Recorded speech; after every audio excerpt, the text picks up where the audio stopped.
Memang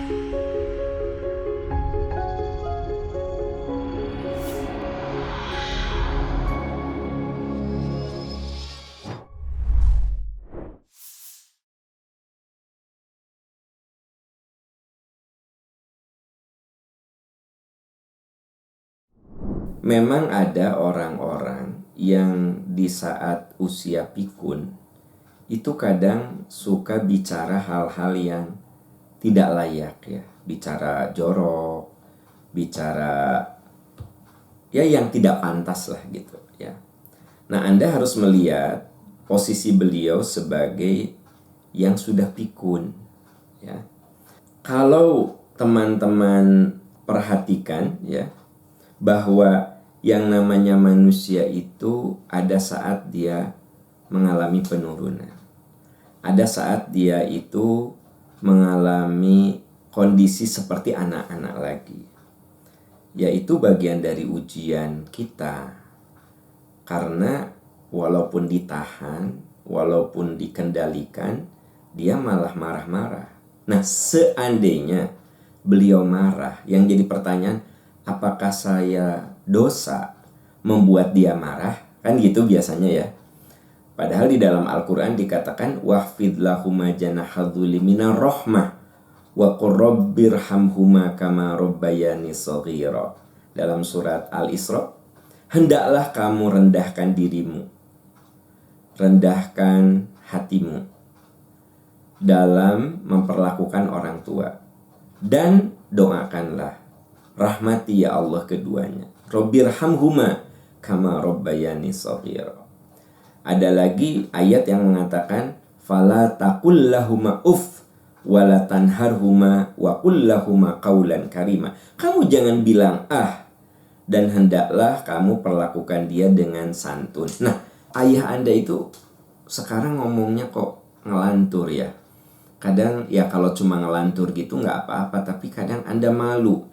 Dia suka ngomong hal-hal yang nggak layak gitu ya. Nah, ya tentu Anda boleh arahkan, Anda boleh tahan, Anda boleh ingatkan.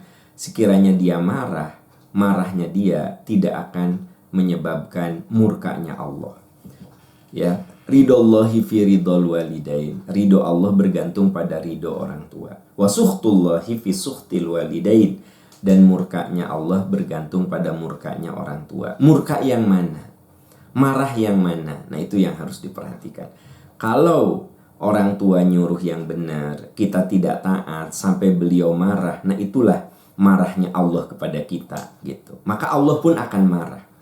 Tapi kalau orang tua kita salah, kita mengingatkan, misalnya ada orang tua yang gak pernah sholat, kita kasih tahu, kita ajak, dia marah-marah, maka marahnya dia tidak akan menyebabkan marahnya Allah gitu ya. Jadi yang dimaksud ridho Allah bergantung pada ridho orang tua, murka Allah bergantung pada murka orang tua yang mana dulu, orang tua yang seperti apa dulu. Nah, itu yang harus diposisikan secara proporsional ya. Jadi saran saya, teruskan saja Anda ingatkan, sekalipun dia marah ya, karena harus ditahan. Apalagi bicara hal yang tak senonoh di depan orang-orang ya kan. Nah, jadi Anda upayakan untuk dia lebih sedikit bertemu orang. Ya itulah ujian ketika orang itu sudah makin pikun ya. Makanya kita berlindung kepada Allah. Allahumma inni a'udzubika minal hammi wal huzni wal azzi wal kasali wal haromi. Harom itu artinya pakai wal haromi, dari kepikunan. Jadi kepikunan yang tidak yang membuat kita tidak terkendali. Kita berlindung kepada Allah dari pikun yang tidak terkendali. Karena pikun mah akan kita alami, tapi ada pikun yang dia cuma lupa nama dirinya, dia cuma lupa nama anaknya, cucunya, ya kan gitu. Nah, itu kan pikun yang tidak memalukan ya.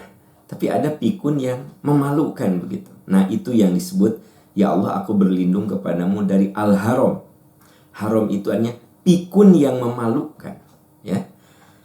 Ya, semoga kita semua dilindungi oleh Allah ya. Kalau kita diberi umur panjang, Semoga Allah tidak mempikunkan kita untuk hal-hal yang memalukan.